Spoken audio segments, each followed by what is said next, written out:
Hello guys, this is Vaish. So the day 4 of prelims revision quiz series. So hope you have seen the previous 3 episodes. All these episodes are a mix of questions. So don't expect like one day it'll be polity, one day it'll be history. It'll be a mix of things.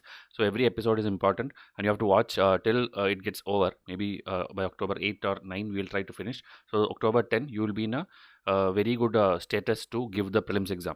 Okay, and these are a little bit older current affairs because all the newer ones already in our test series we have covered. This is 1 year up to 1 year old current affair. So that is also very important because questions have been coming repeatedly from those areas in the last 2 years. Now about the lectures, unlimited lectures are going on for free in our channel, but the viewership is very less, so you have to watch it, especially the quiz series. Okay, all the foundational videos, the quiz series which is going on, and the previous year papers, all these things are needed for your prelims, and geography series also, because these are NCRT. From that direct questions are going to come, so please watch these things. The remaining ones, ethics, post independence India, and the society, these are all for your mains. But if you can watch it now itself. Okay, because once you get into that flow, then it will be good for you to understand the long term. Okay, Nitin Singhan is also there. Many questions will come from there. So please watch everything. Tomorrow's and day after tomorrow's lectures are also scheduled, and more will come per day. I think 4 to 5 lectures is what we are targeting now. Okay, so please see to it. And today's score also, you try to find out how much you are able to score. The first question is a GK kind of question. Which place is called the shrimp fish capital of India? So this, if you see, the locations also is learning for you. Nellore is in Andhra Pradesh, Cochin is in Kerala, Surat is in Gujarat, Haldia is in West Bengal, and here the answer shrimp capital is Nellore, Andhra Pradesh. Okay, just by heart this is there in your India year book. That is why we have given. Now, which river passes through Madhya Pradesh, Maharashtra, and Gujarat? Okay, so the rivers, their origin, where they go, whether it's a western flowing, eastern flowing, and what are its tributaries, and whether it has a common origin with some other river. These kind of things are the potential questions which comes every year. Okay, so please be prepared for that. They will not ask the mainstream rivers like Ganga, Brahmaputra. They will ask you something difficult like Teesta River, or maybe Godavari is a tributary, or maybe some South Indian rivers. So they can ask anything. Okay, so here in this case, Narmada, Tapi, both are in the both the all the three states, Madhya Pradesh, Maharashtra, Gujarat. If you see, okay, full detailing in my test series and other revision charts, it will be available. But as of now, by heart that these two are passing through three states, all these three states. Now, which of the following is false, meaning others should be correct. So, Chandragupta Maurya established Mauryan dynasty by defeating Dhanananda of Nanda dynasty. Then Pushyamitra Sunga, Pushyamitra it is, spelling mistake, is Sunga, established Sunga dynasty by defeating last Mauryan ruler Brihadratha.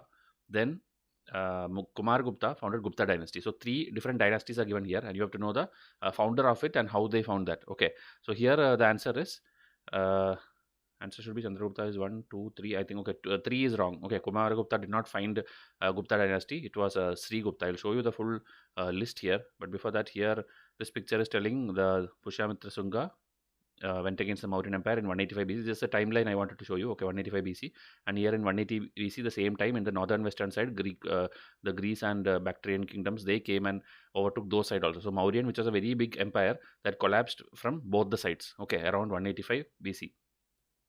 So here, if you see, this is the entire naming convention given in an old history textbook. So here, this yellow highlighted is all Mauryan Empire. If you see Chandragupta Maurya, before him it was Dhanananda, that is the Nanda dynasty's last king. Okay, before that Mahapadmananda was there, who was a very big king. Okay, I think when Alexander was attacking, he was the king at that time. Okay, then Mahapadmananda, then Nanda, then Chandragupta Maurya, Bindusara, Ashoka. If you see here, one interesting thing is this naming convention. Okay, like here the letters for by hearting I'm telling, here it is D. Okay, then C, then B, then A. That is reverse A, B, C, D. Okay, so if you know this A, B, C, D, these chronology you can easily by heart. Okay, and have a rough idea about the timeline also when this BC, whichever it is going on, Mauryan. Okay, that's easy actually because Mauryan is 300 BC and Gupta later will be 300 AD. Okay, then here after this, if you see Brihadratha is there. After that, Pushyamitra Sunga will come around 180 BC and he will succeed. Okay, so Mauryan Empire collapsed. After that, then many other kings will come, and Rudradaman and all the Saka Empire and all will come. And after that, if you see here, Sri Gupta will find the Gupta. So now yellow highlighted all are Gupta dynasty. So Sri Gupta, then Chandragupta, then this Samudragupta after Chandragupta 2.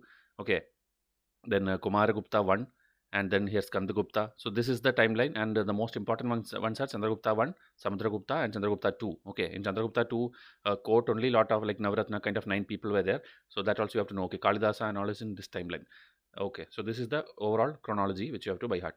Now, Kasaya is a term for traditional clothing related to which one? Sikhism, Judaism, Jainism, Buddhism.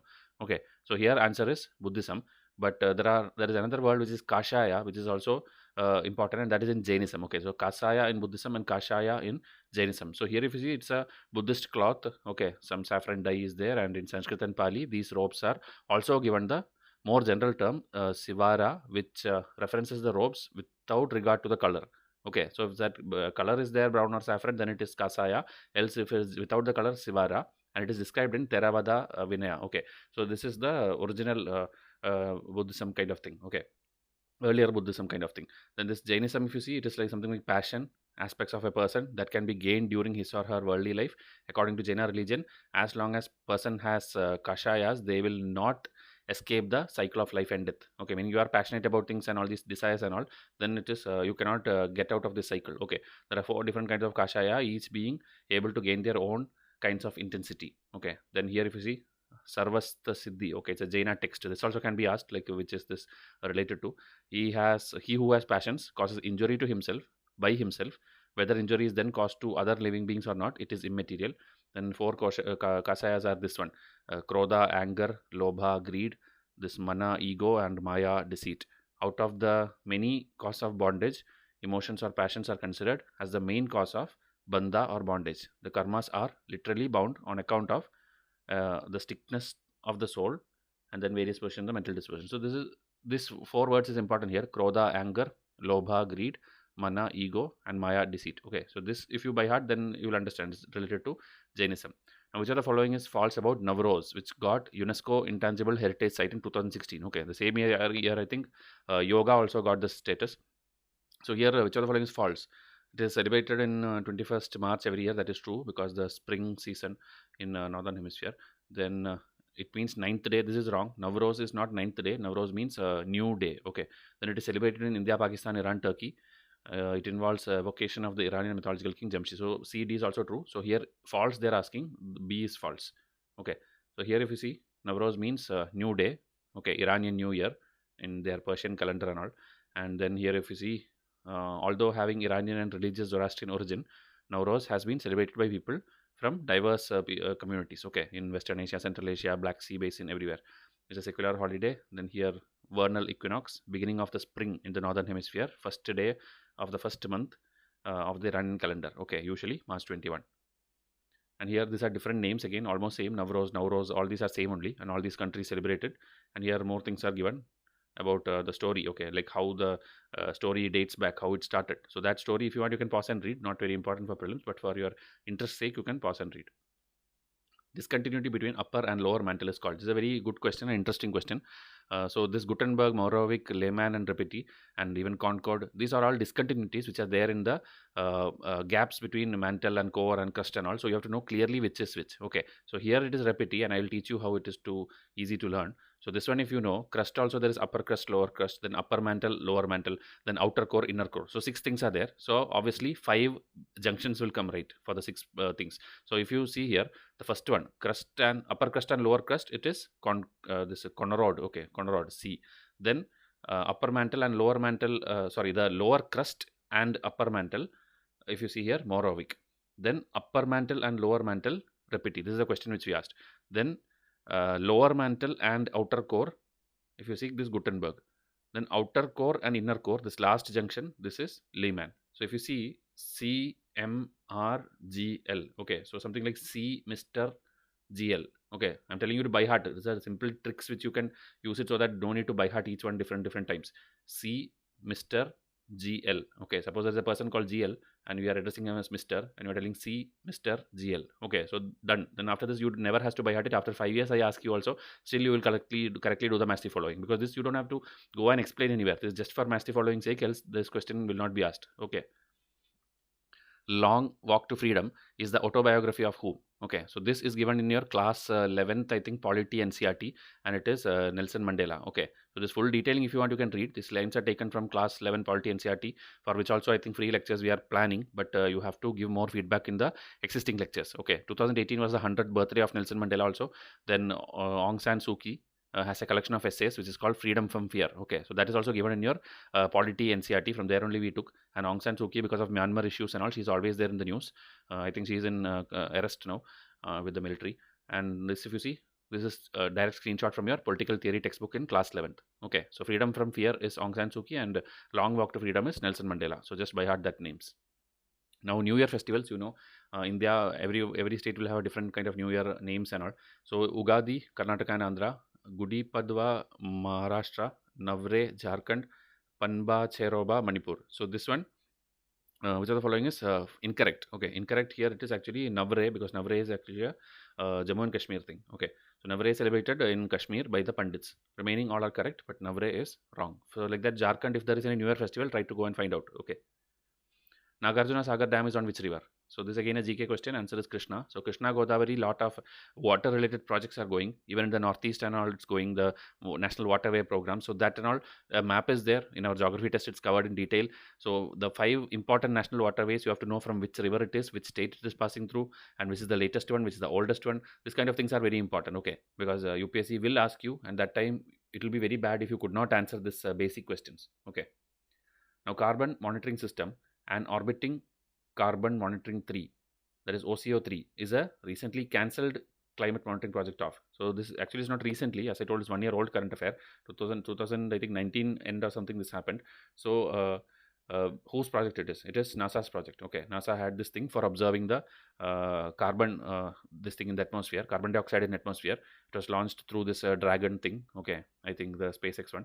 And here, if you see, they have different modes: nadir mode, glint mode, and target mode. It is nothing but different ways to look at the carbon dioxide. Okay, one is directly looking below the space station, and one is in where sunlight is more, sunlight is least. Like that, they have some mode. It's not important which mode is which, but you can pause it and read it. Okay, nadir mode, glint mode, target mode is a carbon dioxide monitoring project of the NASA. Okay. So here again, some Japanese experiment module is also there. So that and all detailing, UPC usually don't ask when it's not a ISRO project, but still, if you want, you can pause and read. Now, this International Tropical Timber Organization is an intergovernmental organization established under the International Tropical Timber Agreement, which was sponsored by whom? So this is taken from India Yearbook, which I made. I think this question last year only I made. So here, if you see, it is UNCTAD. Okay, this Conference on Trade and Development, UN Conference on Trade and Development. This is the one who sponsored this agreement, and through this agreement only one international organization was formed. And initially, it was a commodity organization regulating the international trade in tropical timber. And some more details are here, but not very important. Okay, only important thing is that UNCTAD, that I have already given you in the question. Now, which of the following is false with regard to BIMSTEC? So BIMSTEC, questions have not come much, because ASEAN is asked, RCEP is asked, and the SAARC is asked. Next, maybe they'll ask on BIMSTEC. Okay, so it's a grouping of 7 nations bordering with Bay of Bengal. It was formed with the Bangkok Declaration in 1997. Its secretariat is at Dhaka, Bangladesh. Then Myanmar, Nepal, Bhutan were not initially part of the grouping. So here, which of the following is false? Actually, the first one is false, because if you see, it's not bordering Bay of Bengal. Okay, even though the name is like that, Bay of Bengal Initiative or not, the Nepal and Bhutan is landlocked countries. It's not having border with this thing, Bay of Bengal. Okay, and other things are true. And if you see, Bangkok Declaration is also there in, I think, the ASEAN formation. Bangkok Declaration 1967 was there, which formed ASEAN, and 1997 it formed BIMSTEC, and then Dhaka is there. And one thing to learn the headquarters, it's very easy. If you take the SAARC countries, you know all the countries. Okay, Pakistan, all these things. So somewhere in the center of all those countries only they'll make the this thing headquarters. So the SAARC headquarters is in Nepal. Okay, so Nepal is almost in the center of all those countries, which is there in SAARC. Now BIMSTEC, if you take Pakistan, it's not there. It is a little bit left side. So there somewhere in the center they'll take the headquarters. I'm just imagine the Indian map. Okay, so somewhere this eastern side is all the BIMSTEC countries. So their center is Bangladesh. So they took the secretariat as Bangladesh. I'm just telling you a trick how to by heart it. SAARC, because the map is almost west and east, everything is there. In the center, Nepal they took. For BIMSTEC, because everything is in the east, they took something in the center east, that is Dhaka. Okay. So again, full details are given here, but the most important points in the question already I have given to you. Now, what are the characteristics needed for a town to be qualified as a census town? This is also from India Yearbook we have taken. So population of 5,000 or above, population density of at least 400 per square kilometer, and at least 75% of working population work in non-agriculture sector. This all three are true. So here if you see, What is a census? Population census right from 1872, I think it has started, and every 10 years we are doing 72 or 77 during Lord Mayo, the British general. From that time we are doing census, and even now it's going on. In 2021, the latest census will happen now. And then classification of area for census purposes. Total area is broadly classified into rural and urban. And urban means what? Statutory town, census town, and outgrowth. So statutory town means all places with municipality, corporation, cantonment board, notified town. All these are statutory town. Census town means, which is in the question which I asked, like 5,000 population should be there, 400 density should be there, then 75% of male population should be in non-agricultural pursuit. Then outgrowth is the next one. It should be viable unit such as village or a part of village contiguous to a statutory town and possess the urban features in terms of infrastructure and amenities such as pakka roads and all these things. So meaning it's a extended village kind of thing where urban things are there. Okay, so that is the outgrowth thing. So these three comes under the urban features. Then urban agglomeration, and another term is there. It is a continuous urban spreading constituting a town and is adjoining urban outgrowth or two or more physically contiguous town together and any adjoining urban out. So again, more lot of outgrowths if they are together, a spreaded one, then it is this agglomeration. Okay, then rural below is there. That's a different topic. But in this question, urban is being taught to you. Now, which of the following are true? Used in tuners of radios and television. So, inductor, capacitor, resistor. And science questions, I told you the trick, always answer will be 1, 2, 3. Okay, this is how UPSC is going to frame. That's how we have also framed it. Okay, so answer is 1, 2, 3. And explanation of inductor, resistor, capacitor is given to you. If you want, pause and read it. But I am 99% sure that it doesn't matter for UPSC exams. For any other exams means you can pause it and make notes. Okay. India has approved an MOU with some country for the conservation of earthquake damaged pagodas at Bagan. Okay, so here that country is which one? So Bagan pagoda, I'm sure you will know it is Cambodia. It was there in the news since many years, and it's still continuing because Indians have completed that work of this thing and is still sponsoring a lot of projects there in the Asian side. So Cambodia should be the answer here. Just give me a second. Let me check. Yeah, here the answer it should be Myanmar actually. My mistake that I misunderstood it for Angkor Wat. Okay, Angkor Wat you should know this is the Angkor Wat thing. So this is being repaired by India in Cambodia, and in Myanmar it is this Bagan. Okay, pagoda said Bagan. Okay, because both the things were happening parallelly. I just told it incorrectly. So just make sure that this is Myanmar, which you by heart know, and Angkor Wat is in Cambodia. And which of the following are true about smart city mission? So it aimed for 100 smart cities to be developed over a period of 5 years. 100 city was Shillong, Meghalaya. Then for each center would give 500 crore, and state, urban, local bodies have to arrange equal share. Then at least one smart city is there in all. So since, as I told, it's a last year current affair, it's still mentioned 29 states, but now we have 28 states and 8 union territories. Okay, so go and find out which are that this thing and all. But it's true that everywhere now we have this thing. Okay. Smart cities, but in Daman and Diu and all, maybe it's not available. Daman and Diu and Dadar Nagar when it got merged and all. So that number you have to correctly go and see. But everywhere in every part of India, I'll show you the map. We have at least one. Okay, here Diu we have. So because now it is merged, yeah, it should be there in both the thing also, combined one also. So even Ladakh, Kashmir, when it's split, it should be there. Okay. So that thing you just go and confirm. Okay, whether Ladakh we have a smart city, but other things all are true. Okay, 1, 2, 3 are true, and the Ladakh one just go and confirm that whether we have now. Leprosy has been mentioned in ancient India in his work by. So Charaka, Sushruta, all the Indian medical things are told by them in ancient history. So here both are there. Okay, both A and B, and the full details are given here, like what all he worked and all. So his book also you should know that this Charaka Samhita is there, and the same the other persons will be Sushruta Samhita. And these are some statements told about them, and it's very interesting to read all the medical things which they have done in the past. But most of them are not like taken seriously, and most of them are not spread too much. But now slowly the government is trying to revive all the Ayurveda and all these things, Unani, all the religious things which was there, or the ancient things which was there, which was having scientific connection also. That's being trying to revive. So this Charaka and Sushruta, whatever minimum details you need, it's given here.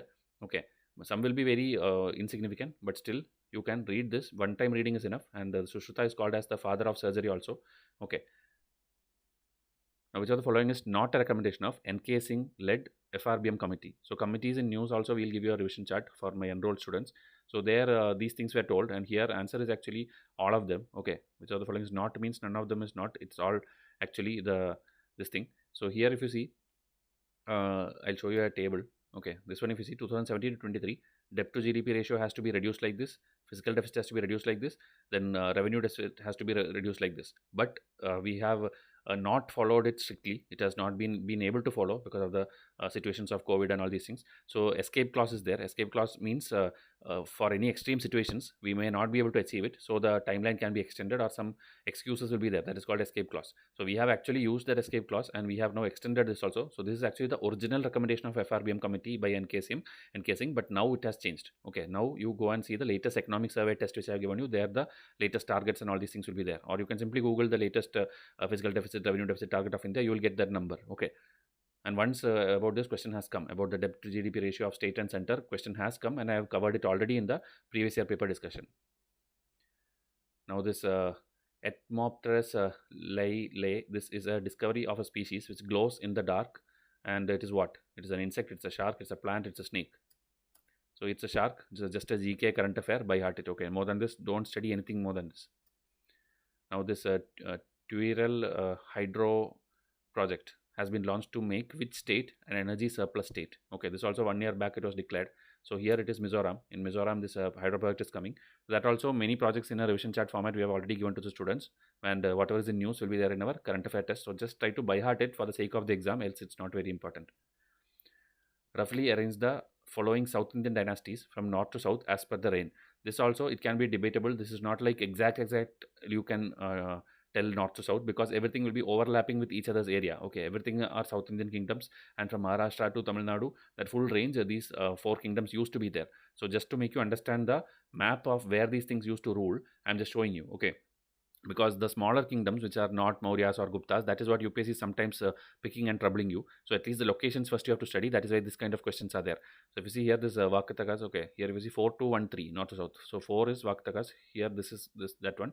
Then 2 is Kadambas. Kadambas, if you see, again from Maharashtra to this area. Okay, then 421 Western Gangas. So Gangas is here. Same like this one, Eastern Gangas is there, north here actually. But this is Western Gangas. So if you see roughly, this is first one north, then Kadamba, then Gangas, and then Pallavas. Pallavas, you know, here in Tamil Nadu region. Okay, Andhra, Tamil Nadu region. So then Pallavas, then Cholas, then Pandyas. And then in Kerala side, there will be Cheras. Above that, there is Hoysalas. Here, there is Yadavas in a different timeline. Okay, there are different timeline. That is why area is in same place. Okay. So roughly you should have an idea where each thing is there. Like Assam, here this Kamarupa is there, a very big dynasty of that time. So like that, a rough idea of where things were there. If you don't know, then it will be difficult for you, especially if you are a history optional student and all, and if you are looking forward to go till mains exam and all, you have to know where all kingdoms were there and what is the timeline of this. So make a chart, that is the easiest thing. Put the kingdom name, the founder of that kingdom, and the year from which it ruled. Okay, and who defeated them at the last. So that make a chart. It's very easy, and you will be able to by heart it. Okay, this Ikshwakus, then here Sena kingdom, here Eastern Gangas, here Chandelas, Paramaras, Solankis. Okay, all these things try to by heart. CBI sometimes requests social media platforms to use intrusive photo DNA technology software for investigation. This technology is developed by whom? Okay, this again is a current affair GK. Microsoft has developed it, and so it was like asked by CBI to use for something. And now because this Twitter, Facebook, all these are in news, this kind of things also can be asked. Okay, so this Microsoft is the one who made this photo DNA technology software. Now this INS Trikant, seen sometimes in the news, is what? Okay, so here answer is warship.